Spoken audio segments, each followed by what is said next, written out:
Olá, o que gostaria que fosse manchete nos jornais de amanhã?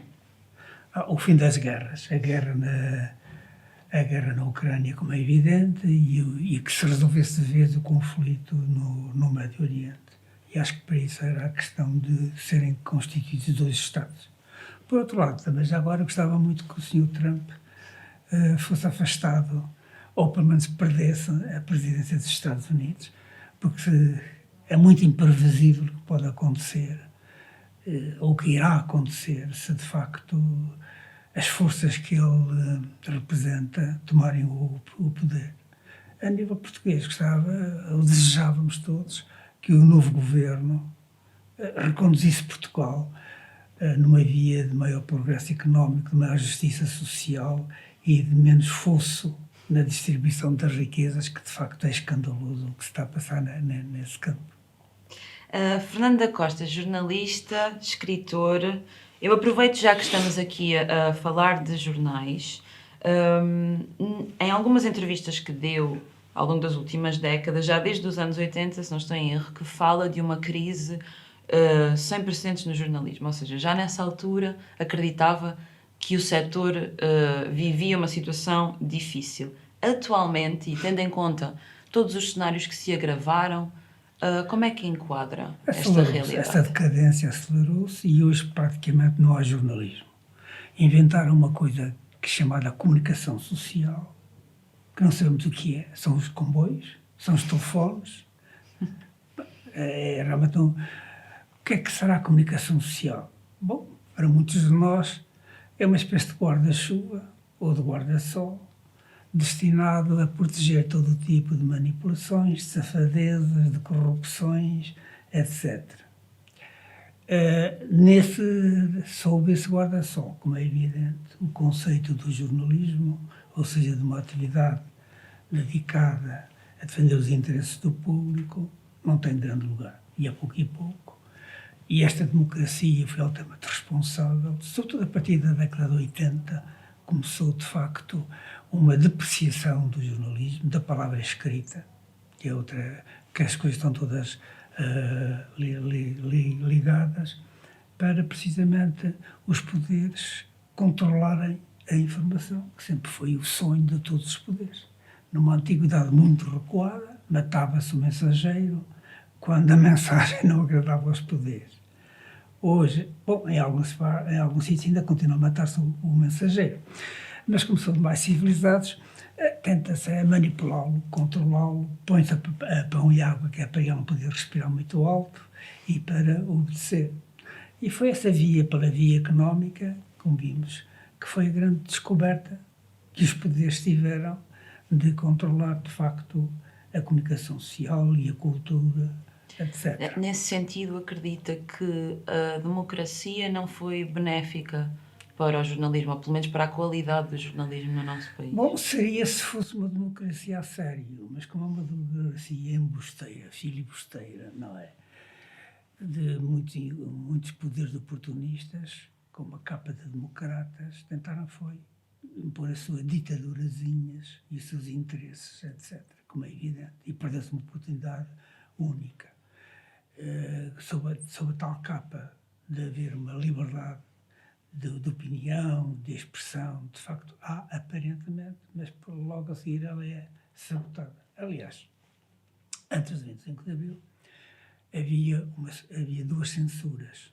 É que as pessoas não falam na segunda censura. Havia a censura do Estado Novo, portanto da direita, e havia a censura de esquerda, muito controlada pelo Partido Comunista. E as duas eram muito, muito fortes, como é evidente. Essa censura que fala de esquerda seria mais nos próprios materiais de protesto, naquilo que era... Não, era dentro dos jornais. Dentro de certos jornais havia, de facto, um controle da informação. Não havia lápis azul, porque, enfim, não convinha. O Estado Novo tinha um monopólio do lápis azul, mas havia outro tipo de lápis azuis, quer dizer, sem lápis e sem azuis nenhum. Mas isso teve uma...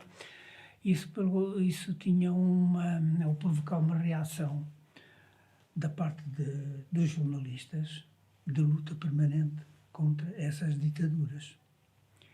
E que era muito positivo.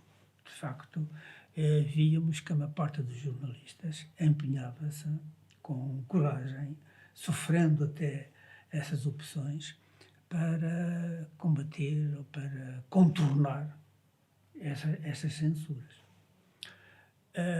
Com o 25 de Abril, e ao contrário do que as pessoas se iludiram, a censura não acabou. Foi privatizada. A tal censura do Estado Novo deixou de ser exercida por um organismo oficial para passar a ser exercida pelas administrações, pelas direções, pelos lobbies a que pertencem os órgãos de comunicação social. É claro que não se chama censura porque parece mal a democracia, mas a manipulação ainda é pior, ou é mesmo a gêmea da censura.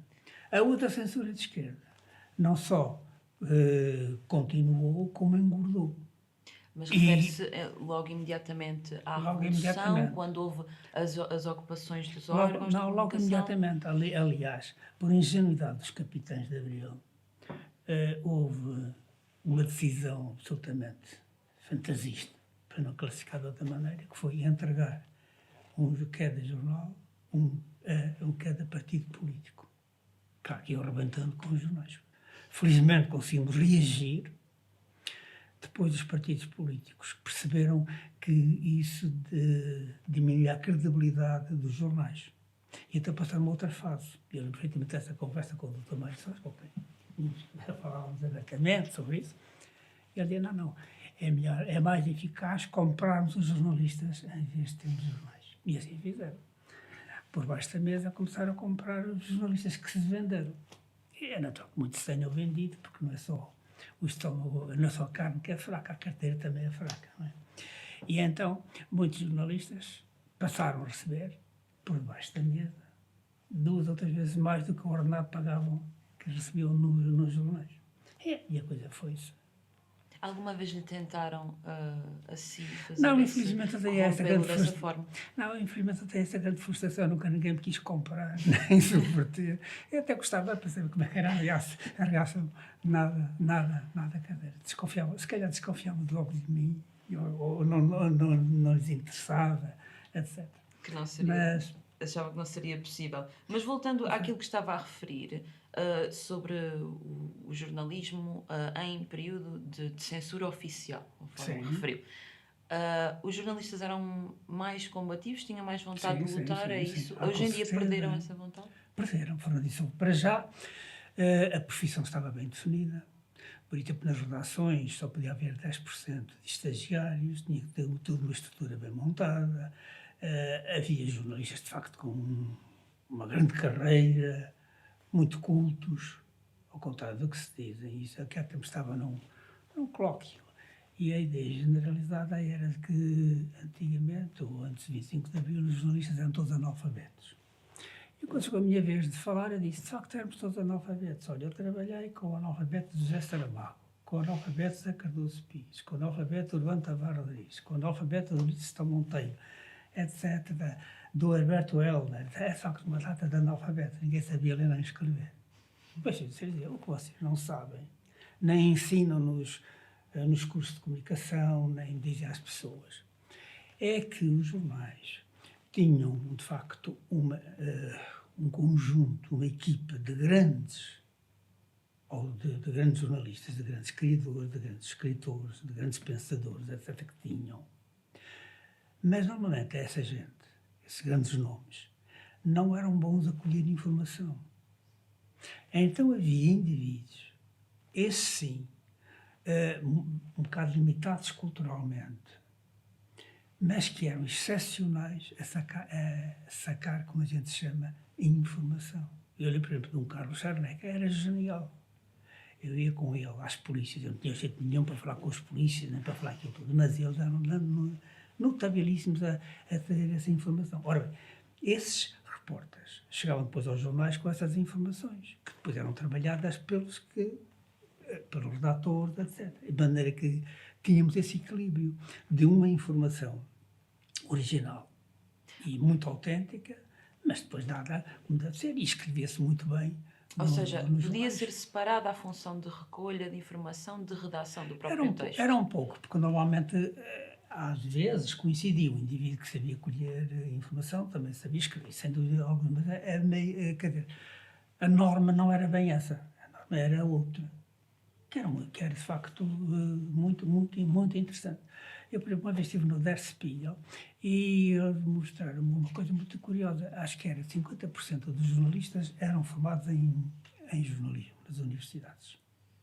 Acho que 20 ou 30% eram formados noutras áreas, desde a medicina, a arquitetura, etc. E uma outra não eram formados em conhecimento nenhuma, que é precisamente para ter várias versões, ou várias fontes de Várias informação, perspectivas. porque o jornal também tem um público muito diversificado. Ora, isso foi tudo varrido. Foi-se impuser um modelo anglo-saxónico, que é uma maneira de interiorizar a censura nas pessoas. Porque os jornalistas em português, a língua portuguesa não tem nada a ver com a inglesa. Foi um empobrecimento muito grande. É muito interessante verem. Eu aconselho muito, só um programa que há na Antena 2, que é Há 100 anos, em que eles leem os jornais há 100 anos. E vocês veem como eram escritos. Muito bem escritos, com muita ironia, muito curiosos. Isso foi tudo varrido com essa concepção absoluta de que só os factos é que contam. Ora, não há factos. Já o Fernando Pessoa dizia, não há factos, há interpretações de factos. O que há é a seriedade de quem escreve, de quem interpreta esses factos.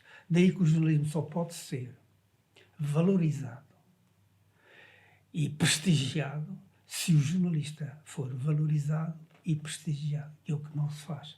Intencionalmente não se faz. Intencionalmente proletarizou-se o jornalista, pagou-se muito mal, nunca se ganhou tão mal como hoje nos jornais, ou tão bem, tudo depende das posições. As desigualdades são maiores, não é? Ou seja, há uma pequena elite que ganha muito, claro, mas depois... quem é da confiança das administrações ou dos partidos que dominam, ou dos lobbies que dominam os jornais, tem o problema bem resolvido. Quem não é posto a pão e laranja, e sobretudo uma coisa ignóbil, que é a situação, como é que se diz, de insegurança que criaram ao jornalista. Que estão a contratos a prazo, a recibos verdes, etc. O indivíduo, nessa circunstância, não tem independência nenhuma. E a tal independência, que é a pedra fundamental do jornalismo, deixou de existir. Com a conivência, como é evidente, dos partidos que chegam ao poder. Que, quando chegam ao poder, comportam-se todos da mesma maneira. Da direita ou da esquerda, e vem o diabo e escolha, que são todos do mesmo, é tudo farinha do mesmo saco, como se tem visto. E então assistimos a esta situação degradante e depois outra coisa que se está a tentar fazer ultimamente é gerar-se ondas contra a comunicação social, contra os jornalistas. Repara a quantidade de ataques que se fazem aos jornalistas. Os jornalistas são desprestigiados. Isto não é por acaso, isto é intencional, que é para desprestigiar, de facto, este que era um quarto poder, ou um contrapoder, como lhe queiram chamar, e que não convém, de facto, tem instituído, como dizia o Vasco Polivalente, Portugal tem uma democracia, não tem a democratas. E o problema é que estamos aí. Não há muita diferença entre a democracia dos ditadores do Estado Novo e a democracia dos democratas atualmente no que toca aos seus interesses. Sobre essa questão ainda da crise do jornalismo, tem-se falado bastante ultimamente sobre a possibilidade de financiamento público, nomeadamente para pequenos projetos, para órgãos locais, etc.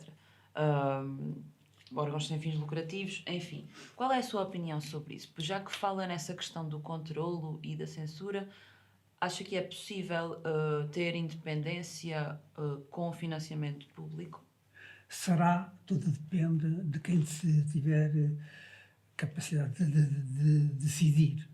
Se essa pessoa, Sobre esse financiamento. se esse poder estiver ao serviço, de facto, de um jornalismo e ao serviço das pessoas, acho que pode muito bem ser um bom caminho, um bom sustentão. Se não, se esse poder está apenas a defender os seus interesses de grupo, portanto, cai a manipulação, e então é pior emenda do que o soneto. Eu trabalhei em jornais do Estado, que têm péssima impressão deles, daí a seguir ao 25 de Abril, nunca vi tanta manipulação. Pode dar exemplos? Como, por exemplo, no Diário de Notícias, quando fui privado. E trabalhei em privados, onde foi altamente prestigiado e representado e bem pago. No Diário de Lisboa, a família Raul Ramos, que era a diretora do Diário de Lisboa, que era o principal jornal da oposição, e eu fui subchefe de redação antes de 25 de abril do Diário de Lisboa. Foi lá que passou a revolução, não é certo? Um bocado. Foi lá na redação. Quer dizer, pois, também ajudou, e sem dúvida nenhuma que ajudou, a comunicação social aí ajudou muito. Foi decisiva. Portanto, tudo depende de facto de quem fala. Daí que o meu ponto não está. O meu ponto é a valorização do jornalista é a pedra de toque de se ter uma informação, uma comunicação, não direi já isenta, mas pelo menos decente, útil. Mas, claro, isso implica também uma posição cultural e cívica dos poderes que neste momento não existe.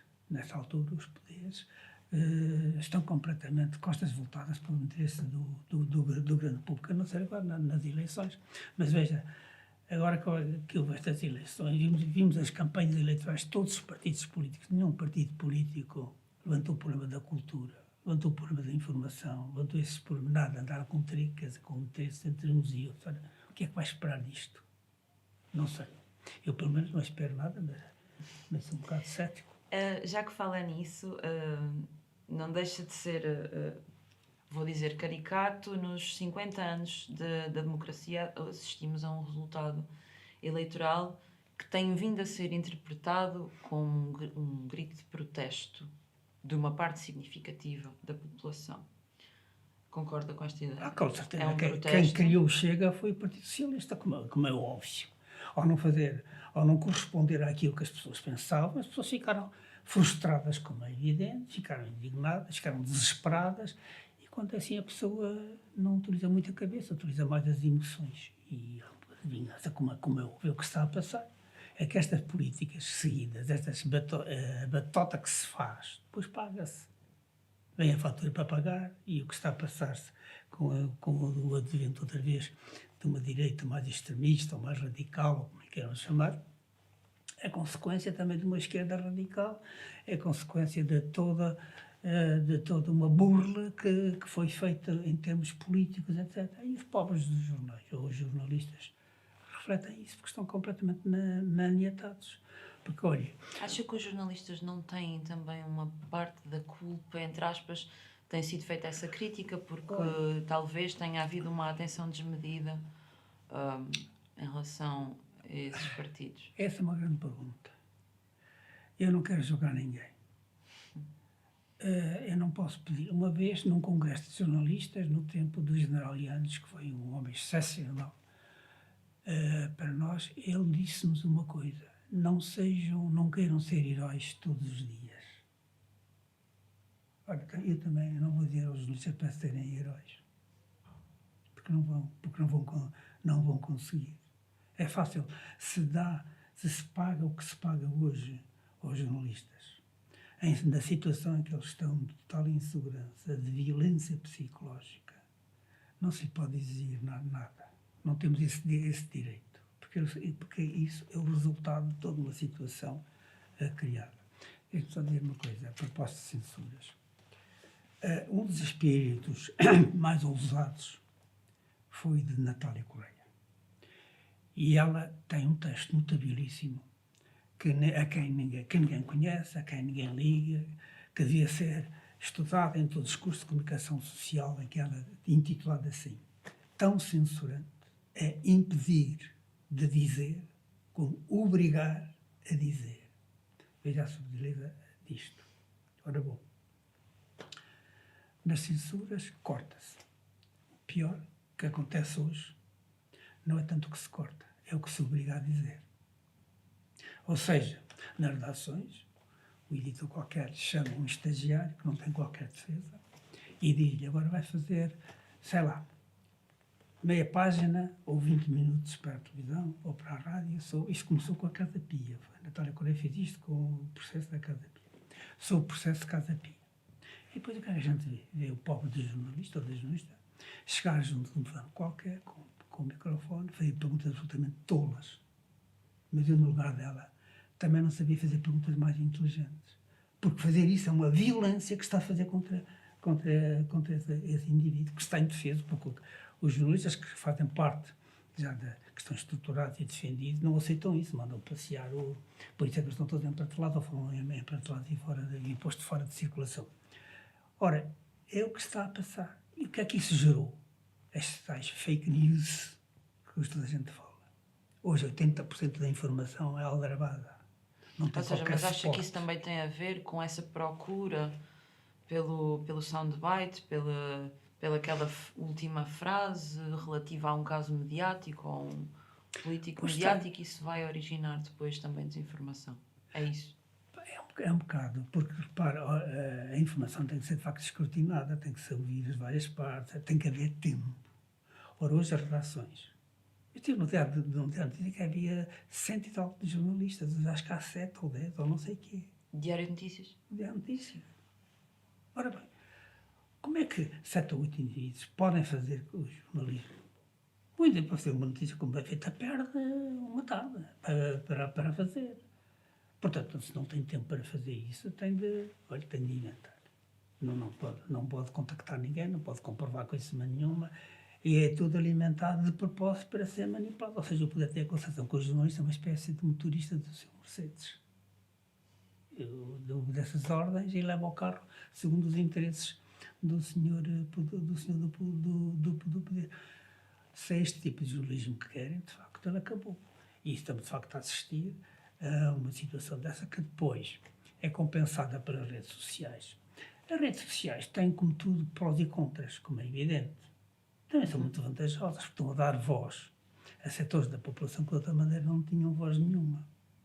Isso é muito positivo. É claro que depois o ser humano é aquilo que a gente sabe, aquela ainda salada que a gente sabe, coisas positivas e negativas, boas e baixas, generosas e egoístas, etc. É evidente. O que há a fazer depois é tentar controlar as coisas e criar condições para a dignificação do nosso trabalho, da nossa existência, da nossa vida. Se nada disso existe, e a gente olha à nossa volta, de facto, e vê neste país, nesta altura, feio tudo, está tudo no chão aos buracos. Não há um setor que esteja bom, porque é que o jornalismo também havia de estar bom. Uma das coisas que referiu numa das várias entrevistas que já deu foi, e vou citar, a palavra escrita é uma arma contra a opressão e a prepotência, por isso decidiram substituí-la pela imagem.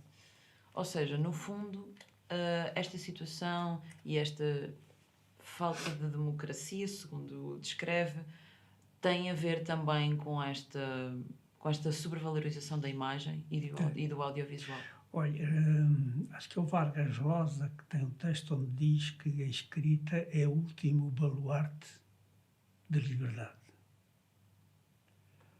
Portanto, há que marginalizá-la, há que desvalorizá-la, há que esvaziá-la. É o que está a acontecer. Você repara hoje a RTP, por exemplo, que é paga com os impostos, não tem problema cultural no primeiro canal. A literatura desapareceu. Os jornais desapareceram em todos, os segmentos literários com honrosas ainda exceções. Porquê? Porque a palavra escrita faz pensar. A imagem, eu não tenho nada contra a imagem, até gosto muito de imagem de cinema, não é isso. É o falso, como é que se diz, contraditório que tentaram dizer. Então, é até uma coisa que todos nós repetimos, que é uma imagem vale 1000 palavras. Ora, isso é verdade em parte. Também há palavras que valem 1000 imagens. Por exemplo, a palavra saudade. Quantas imagens precisa? Logo, isto é tudo um bluff destinado a desvalorizar. Portanto, é uma falácia essa lógica. Completamente uma falta de caco das pessoas que não param para pensar e repetem, papagaiam tudo o que lhes dão. E como a imagem é muito mais sedutora, como é óbvio, e de uma maneira geral, não implica grande pensamento, nem grande esforço. Ele tem outra aderência. Porque o problema da palavra também entra e perturba. A imagem passa assim. Por exemplo, recorda-se qual era a programação da RTP de há uma semana. Ninguém se lembra já. Eu passo de um livro, se Pois, leu... consigo ficou pensar na programação habitual, tudo nos bem. debates. Claro, mas é isso que está a fazer. Debates, aquele que há semanal, como por exemplo aquele que vi ontem, do É ou Não É, esse tipo de programas. Claro, mas isso... Repara que é uma coisa, depois há um processo que é o da infantilização. Baixou-se o nível das coisas e fomenta-se a infantilização das pessoas. Eu vejo, por exemplo, as programações sinal aberto das televisões, que são verdadeiramente infantilizantes. Para as pessoas não pensar, para as pessoas estarem distraídas, No com as sentido em que tricas e são não sei o quê. desprovidas de conteúdo analítico. Até os próprios partidos políticos, até os próprios debates, são infantilizantes. Para que não debatem, de facto, os verdadeiros temas. Coisas acessórias, tricas, etc, coisas personalizadas, etc. É todo um processo. Ora, eu penso que esse processo resulta durante algum tempo. Depois as pessoas reagem. E o que se passou em Portugal nestas eleições é um pouco uma reação. É uma reação a esse status quo, a esse manto diáfano de fantasia que nos quiseram impor, quando a realidade das pessoas é completamente diferente. As pessoas não se identificam com aquilo e começam a perceber que estão a ser burladas, estão a ser vigorizadas. Será esse o próximo passo então? Ou seja, perceber a consequência desse protesto? Eu, com o meu pessimismo, sou otimista. Eu acredito que sim. E começa já a gerar qualquer coisa. Não será já nas nossas gerações, no nosso tempo, se calhar. Noutras que virão, porque o tempo não existe. O tempo só existe para nós que temos uma vida muito limitada. Em termos de humanidade, as evoluções fazem sempre assim, com avanços e recuos, andamos sempre nesta valsa que se vai repetindo permanentemente, com os indivíduos ainda a pensar que em utopias e que podem mudar as coisas mais depressa. Olha, isto é a vida, não fui eu que inventei o mundo, nem fui eu que inventei o ser humano, aí tem muita pena, mas não quero arcar com essa responsabilidade. Este protesto que nós estamos a assistir em Portugal, no fundo, é também a concretização de uma tendência que já é não só europeia, ocidental, Então, a humanidade está numa era de vazio, como se diz. De maneira que os oportunistas, como é evidente, aproveitam isso e vão manipulando. Uns à esquerda, outros à direita, uns à extrema esquerda, outros à extrema direita, outros a fingir que é o centro. Então como não estão... O problema do jornalista é muito simples, como de todo o criador. Ou está do lado dos interesses do público, do povo, ou está do lado dos interesses do poder. Mas num caso como este, em que há esta dualidade e esta divisão social, aliás, refletida na nossa representação na Assembleia da República, como é que se percebe o que é estar lá do lado do povo, neste caso? Tendo em conta que há uma divisão tão... Para já estar em contacto com o povo. Isso é fundamental. Que é o que falha a maior parte dos nossos políticos que a gente vê, ministros, não sei o quê, são pessoas privilegiadas que vivem em bolhas de privilégios e que não sabem nada do que se passa depois à volta e tomam medidas sem pensarem o que é que pode acontecer. Eu acho que a obrigação de quem se dedica a este tipo de atividades, de cultura, de comunicação, de política, etc., é conhecer a natureza do povo em que se insere ou para que se dirige. Porque se não conhece, tudo vai falhar, é tudo teórico. Se eu não fizer, eu penso que a polarização dos jornalistas levou a que os jornalistas começassem a perceber também que eles não eram privilegiados. Que não eram privilegiados. E éramos. Eu, antes de 25 de Abril, ganhava 17 contos por mês no Diário de Lisboa, que era um ordenado excepcional. Ganhava-se muito bem.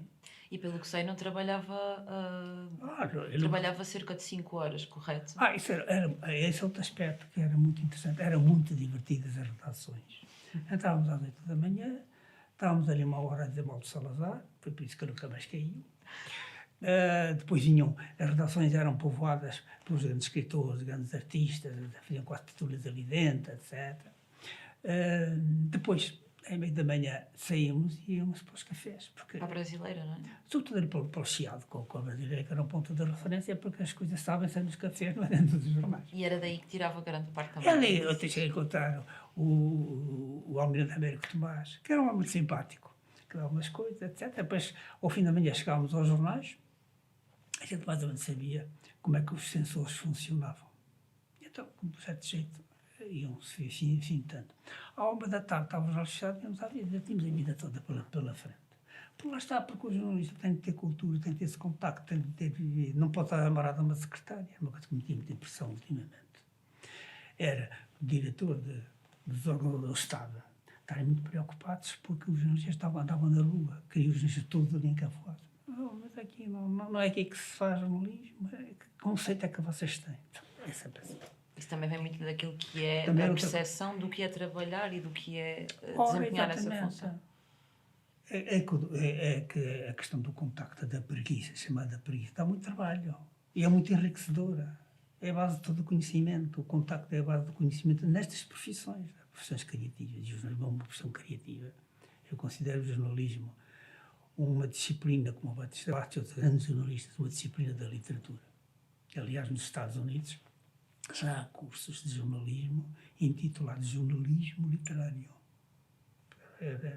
Quando é a conversa de separar uma coisa para outra, não sei, depende. Porque a base do jornalismo, a base da literatura portuguesa, por exemplo, é a crónica. A crónica que é a nossa literatura e o nosso jornalismo são excepcionais pela crónica, como poucos países são, que começa pela crónica do nascimento do Brasil, do Pedro Vaz de Caminha, que é uma obra-prima da literatura mundial e do jornalismo mundial. E, portanto, por aí fora que sempre tivemos grandes cronistas. Ora, é preciso perceber isso, que foi um bocado atacada pela questão do modelo anglo-saxónico. Aliás, a Natália Correia, volto a ter a Natália Correia, também tem outro texto. Quem conheceu, aliás, não é? Diga? Quem conheceu bastante bem a Ou Natália. que ouvia com ela há 25 anos. Andei com ela às costas quase 25 anos, que não era nada fácil também de aturar, como deve calcular. E ela também tem um texto que podia poder ser refletido, que era... como é que ela chamava? A influência negativa da cultura anglo-saxónica na cultura portuguesa. É preciso começar a pensar pela nossa própria cabeça, deixarmos de importar estes chavões todos que vêm daí. E olha, eu acredito que o jornalismo pode sobreviver, reformando de outra maneira, sendo mais exigente, mais criativo, Lá está. mais humanista e mais dirigido a nichos. Ou seja, aquela ideia de chegar a todo o lado, isso já não é, Não é chega lá possível. nenhum.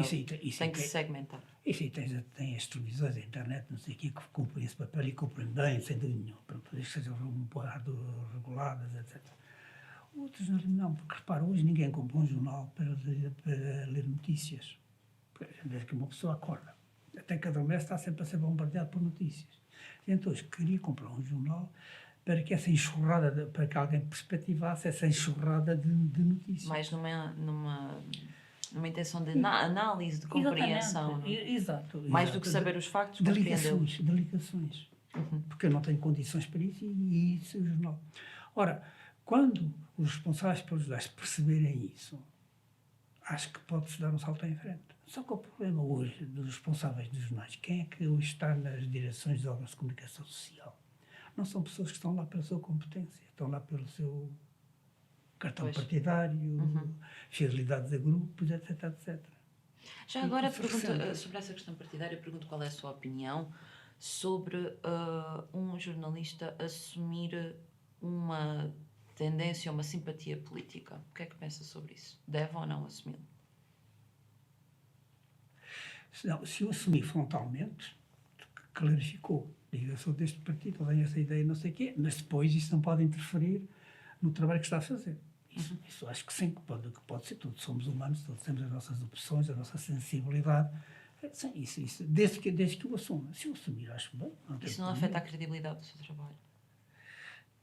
Depende da maneira como ele fizer. Lá está, se o seu trabalho refletir isso, se ele quiser manipular a coisa, é evidente que afeta. Se não, não. E há alguns jornalistas que fazem isso, assumem que são isto, mas depois são isentos, não é? Ou tentam ser isentos, sei que há isenção.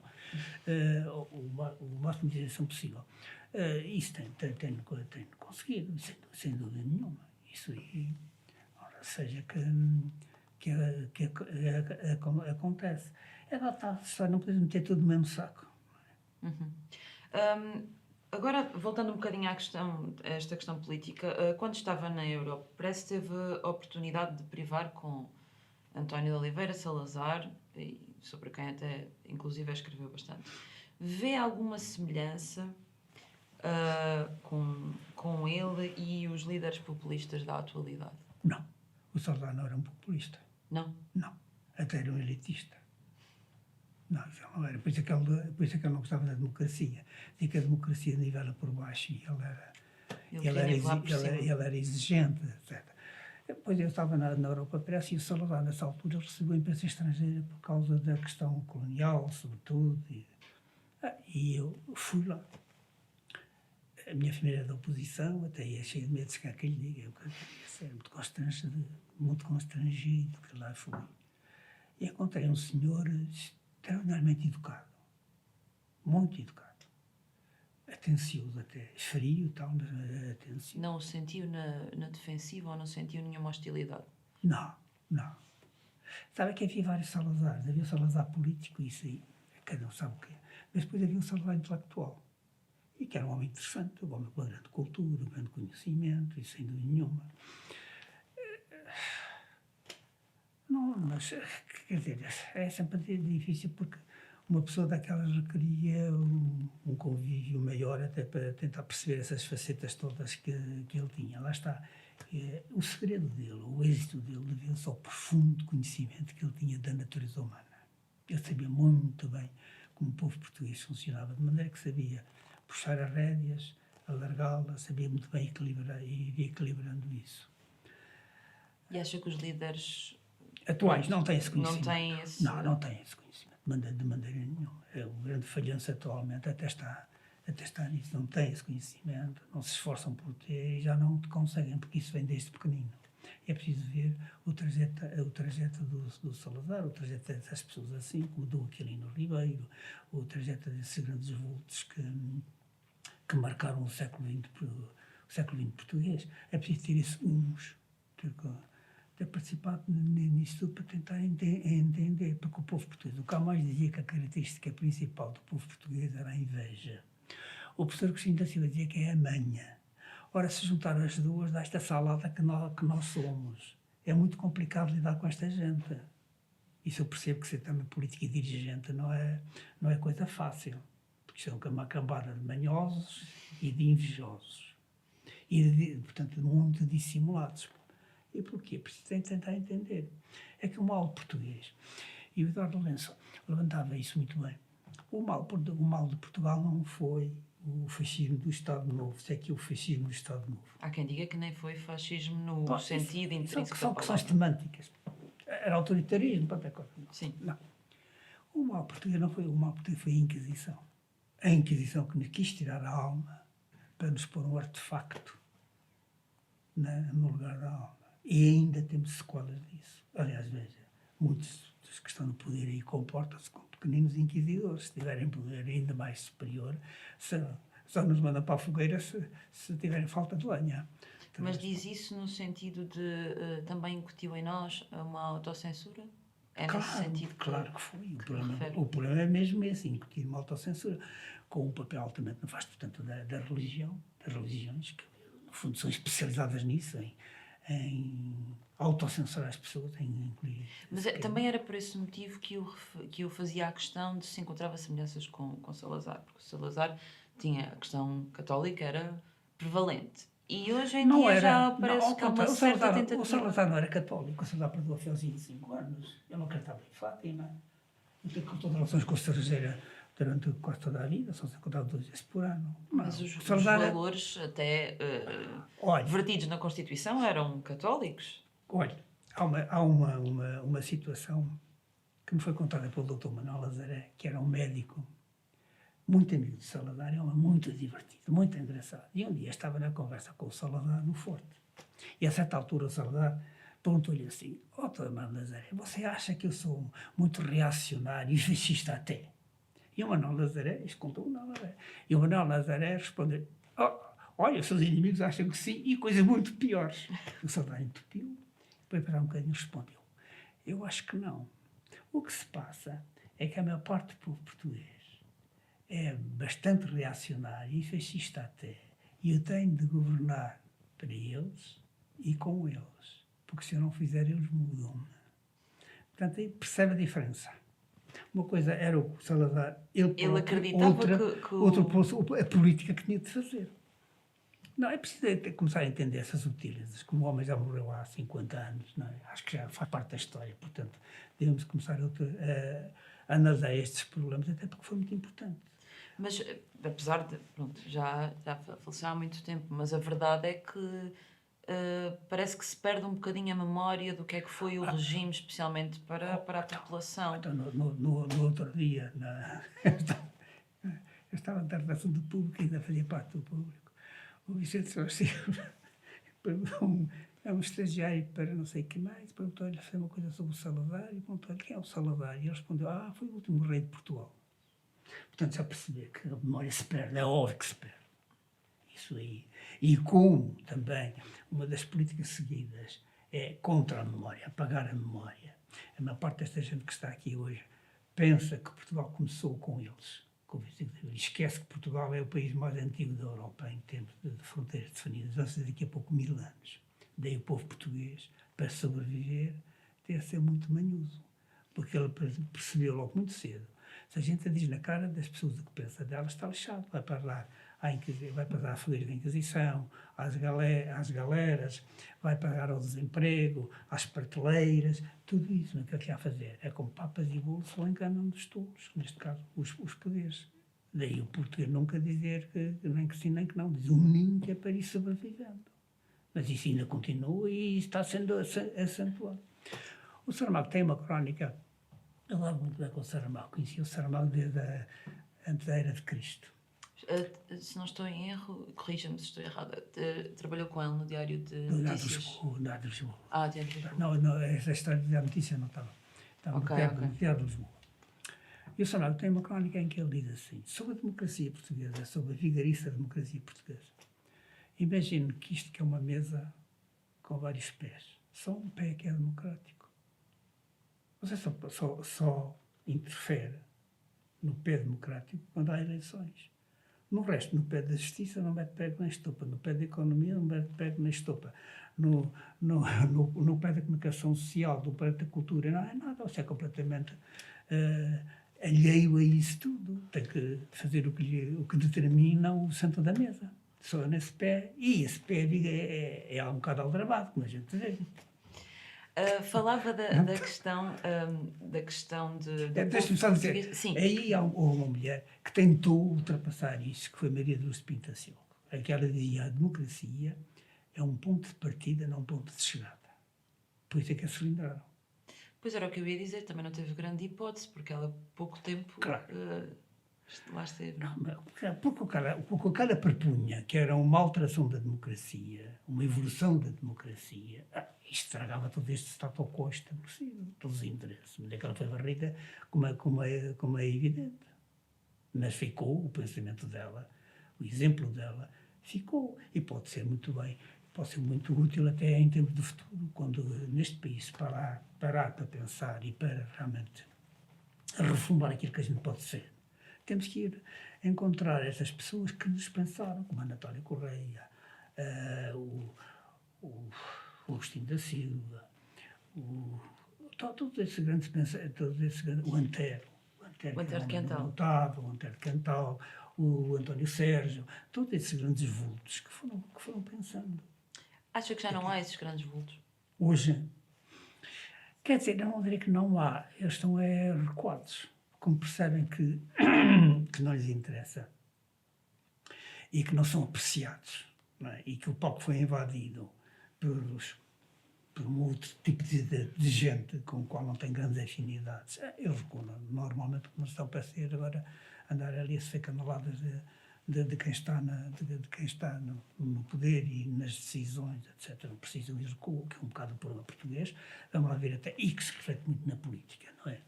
Grandes vultos que há, grandes personalidades que podiam até ter um papel sério na política, não se querem expor. Vamos lá ver se as coisas mudarão. Eu penso que eu sou, como digo, eu acredito que as coisas podem mudar. Vai demorar tempo, porque isto é um povo, é uma carroça, este povo português é uma carroça, primeiro que se movimenta. Mas não há nada de grandes costumes, ao contrário também que é essa treta. Acha que não? Mas não é paradoxal o que está a dizer? Não. Então se diz que é uma carroça que se demora a Não, movimentar? o Agostinho da Silva dizia muitas vezes isto. O povo português é um tanque muito grande. Demora muito tempo a encher, mas quando é extravada ninguém consegue controlar. Só no século XX matámos um rei. Matámos um rei, um príncipe herdeiro, um presidente da República, 2 primeiros ministros, e há quem se lamente não terem continuado por aí fora. As guerras civis do século XIX foram terríveis. Mais de 300 ou 400 mil mortos, etc. Não, quando há uma grande violência. E temos, sobretudo, uma grande violência sentimental. A maior parte dos crimes de morte são crimes por questões sentimentais. Ou seja, matamos o que amamos ou porque não amamos. Há esse problema. Somos um povo roxo, como dizia o professor Amelino Lessa. Muito ligado ao ciúme, muito ligado à posse. Gostamos de comer o objeto amado com beijos. Ou seja, somos um povo de emoções fortes. Talvez isso ajude a explicar o panorama atual. A Agostina Bassolis que era uma mulher muito engraçada, tinha uma frase que dizia assim: nós temos a cultura da afetuosidade como outros povos têm a cultura da ciência, das matemáticas, do dinheiro. É um bem, é um mal? Cada um aqui interpreta. Eu acho que é um bem ter, ao menos, olha, vamos matando alegremente. Mas isso também não será exclusivo de Portugal? Não, aqui não. No Mediterrâneo, aliás, é uma coisa que é normalmente associada. Mas é que Portugal é Mediterrâneo e Atlântico. Também tem esse aspecto, e é um pouco diferente. Os espanhóis já são diferentes, porque só são mediterrâneos. Essas coisas influenciam as geografias, o clima, tudo isso é evidente, as próprias comidas, tudo isso influenciam a maneira de ser das pessoas, isso sem dúvida. E depois resistimos à globalização. A globalização em Portugal falha. Falha? Em que medida? Vai falhar. Porque o português tem uma identidade muito forte. Portanto, não, finge que aceita, mas depois faz era coisa. Falha porque temos um nacionalismo ainda muito vincado. Eu não sei, não gosto muito da palavra nacionalismo porque ela foi muito deturpada, porque temos uma identidade forte, temos um humus bastante denso. O Essa Carolina disse muito bem com aquela célebre frase sob o manto, sob o manto diáfano da fantasia, sob a nudez forte da verdade. Nós precisamos é ter um manto diáfano de respeitabilidade, para depois ter fazermos todo tipo de safadezas que nos interessa. Não pode ser isto, que é o que se está a passar, com as corrupções, com aquilo tudo. Há sempre um manto muito sedutor. Somos todos muito bem, muito pacíficos, muito bem comportados, até. E mas debaixo disso, hoje. É isso que dá graça. O que dá graça ao jornalismo é precisamente isso. É perceber essa dualidade. E lutar contra as prepotências. Porque senão o jornalismo era insonso, como está a ser hoje, percebe? No tempo da censura era muito divertido, as lutas contra os censores. Era divertido. Os pobres censores. Uma vez, olha. Mas era verdade aquela ideia de que os censores a sua compreensão era limitada e se enganavam facilmente? Não, quer dizer, havia tudo também, como é evidente. Olha, eu conto-lhe uma história. Uma vez, dadas as minhas funções, tinha que contactar muitas vezes o censor. E então contactava o Tenente Nazaré, que era um homem simpático. E um dia cheguei lá, e ele estava com o artigo acho que era do Sestão Monteiro, já não sei como é que era. Ele disse: olha, cortar este artigo, mas custa-me tanto, está tão bem escrito e é tão engraçado. Ele reconhecia que estava bem escrito. Claro que sim. Eu disse: mas porque é que corta? Sabe, é uma chatice, olha. Depois contava-me assim: é que sabe, isto que a gente tem aqui é um ganchinho que a gente tem, porque era um reformado normalmente do exército. Um ganchinho, ou seja... É um ganchinho. Pois. Era um gancho, um complemento do dinheiro que tinha ao fim do mês. E está a ver, se a gente deixa passar muitas coisas, tem problemas e não sei o que, ficamos numa situação desconfortável. E eu digo: O doutor Salazar dizia, não, isso nunca não. Não, a nossa dor de cabeça são os amantes dos ministros e as mulheres dos ministros. Você deve ver qualquer coisa. Então essa mulher terrível que há aí, que era a Vera Lagoa. A Vera A Lagoa. Vera Lagoa, lá nos vídeos diz que ela sabia porque ela metia-se muito com as filhas do Tomás e com isto e com não sei o que, aquelas coisas da Com Vera aquela Lagoa. crónica social que ela Que fazia. tinha num diabo lá, que era muito bem feito, aliás. Sim. Eu gostava muito da Vera Lagoa. Elas leem aquilo. Vão pressionar os maridos ou os amantes. Eles, por sua vez, pressionam-nos a nós. Se a gente corta demais, não nos acontece nada. Se deixa passar uma coisa ou outra, podemos ter problemas. Então, Portanto, as censuras eram as mulheres dos ministros. Elas é que empurravam para uma censura. As amantes e as mulheres dos... É preciso ser Portugal, é um país muito pequenino. Conhecemos todos os outros essa história. Então, nessa época, ainda era mais, as coisas ainda eram mais visíveis. A gente saía está a ver, havia a Rua da Misericórdia. De um lado estava o República e do outro lado estava o Correio da Manhã. Quando faltava o papel no República, o Correio da Manhã prestava o papel para o República sair. Quando era o contrário. Quando havia qualquer, por exemplo, um jornalista que era preso, não sei o quê, não, havia uma grande solidariedade. Mesmo até dos indivíduos da situação. Cada essas coisas à portuguesa, é preciso que é tudo à portuguesa. Tudo, Mas isso perdeu-se, essa solidariedade? Parece um bocado. Sim, perdeu-se. Olha, eu conto uma história para perceber. Eu, no começo da minha carreira, veio cá ela, Fitzgerald e quem era o grande trompetista? O Armstrong. O Louis Armstrong. Vieram tocar ao Monumental. E eu estava na Europa Press. Claro, tinha de ir lá. Só que eu cheguei lá e atrasei-me. Cheguei já, a conferência de imprensa tinha acabado. E então vem a sair quem? A Maria Leonor. Não sei se sabe quem era a Maria Leonor. A Maria Leonor era uma grande locutora da rádio, mulher da rádio, da televisão, mulher muito fónica, muito... Ela vinha a sair com o ajudante dela que trazia aqueles gravadores, que naquela altura eram monstruosos. Sim, parecia uma mala, não é? Uma espécie assim, de uma mala. E ela viu-me, parou, pegou-me de descompostura. Não se faz esta coisa extraordinária. Parou. Pediu ao técnico para passar a conferência de imprensa para tomar notas, para eu não falhar o serviço. Ou seja, depois de já não ter conseguido estar presente, ela teve a oportunidade de ouvir aquilo que lá foi porque, dito? Porque a Maria Leonor atrasou a emissão dela para como é que se diz? Para ser atenciosa com coisa. Isso seria impensável. Não sei. Eu não quero pronunciar, não sei, vocês que estão hoje é que sabem como é que é. Eu acho que não. Coisa até fazem o contrário, até tentam sabotar o trabalho de uns dos outros. Mas também depende das pessoas, como é evidente. Não vou generalizar. Não, havia um sentido de companheirismo muito grande. Até porque a própria censura... gerava isso, não é? Gerava. Unia. Porque, repare, uma pessoa mais ou menos séria era contra a censura, como é evidente. Até o próprio Franco Nogueira, que a gente sabe muito bem, era um homem superior. Temido da Natália Correia. Ele tentou várias vezes demover o Salazar, atenuar a censura, etc. Mas o Salazar também era teimoso, embora o Salazar tenha feito uma coisa curiosa. Ele tinha má consciência por causa da censura. E então deu-nos muitas regalias. Nós, antes de 25 de Abril, não, até... Aos jornalistas, 80, portanto. aos jornalistas, grandes regalias. Regalias na profissão. Na profissão. Tínhamos uma assistência médica espetacular, que era da Casa da Imprensa, com tudo pago. Tudo. Foi-nos tirada pelo Sócrates, quando primeiro-ministro, como maneira de quebrar as pernas aos jornalistas.